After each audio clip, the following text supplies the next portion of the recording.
Հրապարակորաթերթը գրում է. ընդդիմությունը մտադիր է բարձրագույն կրթության և գիտության մասին օրենքում վերջերս իրականացված փոփոխությունների սահմանադրականությունը վիճարկել սահմանադրական դատարանում։ Խոսքը մասնավորապես այն փոփոխության մասին է, համաձայն որի արգելվում է բուհերի մասնաճյուղեր բացել մարզերում։ Այդպիսով սահմանափակվում է քաղաքացիների կրթություն ստանալու սահմանադրական իրավունքը։ Նախաձեռնությունը Հայաստան խմբակցությունն է, որին կմիանան այլ ոչ իշխանական պատգամավորներ։ Հիշեցնենք, որ ՍԴ դիմելու համար 27 պատգամավորի ստորագրություն է պետք։ Հրապարակորաթերթը գրում է. խորհրդարանը 3 քննարկեց ԿՊԱ-կան այլևս տաղկի պատգամավոր Վլադիմիր Վարդանյանի թեկնածությունը սահմանադրական դատարանի անդամի պաշտոնում եւ ըստ ամենայնի իշխող մեծամասնությունն այսօր կքվեարկի Հրայր Թովմասյանի լիազորությունները դադարեցնելուց հետո թափուր մնացած տեղը զբաղեցնելու հարցը։ Այն իշխանությունը, որը ժամանակին պայքարում էր Հրայր Թովմասյանի դեմ, թե իր ներկայացուցչին ՀՀԿ-ն ՍԴ դատավոր է նշանակել, հիմա կարկառոն ԿՊԱ-կանին գործուղում է ՍԴ։ Որոշ տեղեկություններով իշխանությունը Վարդանյանին դիտարկում է նաեւ Սահմանադրական դատարանի նախագահի պաշտոնում, չնայած Վարդանյանի ու ներկայիս նախագահ Արման Դիլանյանի միջև քավորսանիկական կապին։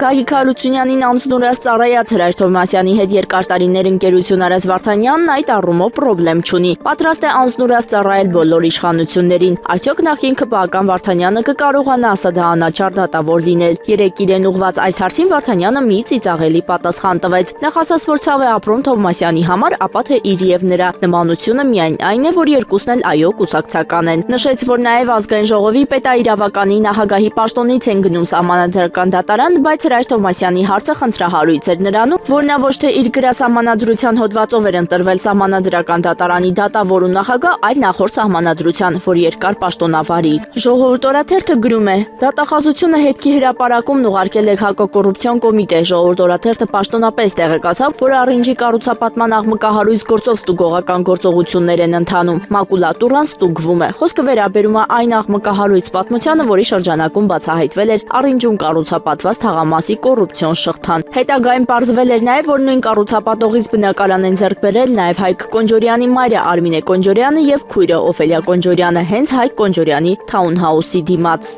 Իրավունք թերթը գրում է. կառավարական աղբյուրների փոխանցմամբ կառավարական շենքում սկսված ստորին օղակների աշխատակիցների կաբինետներից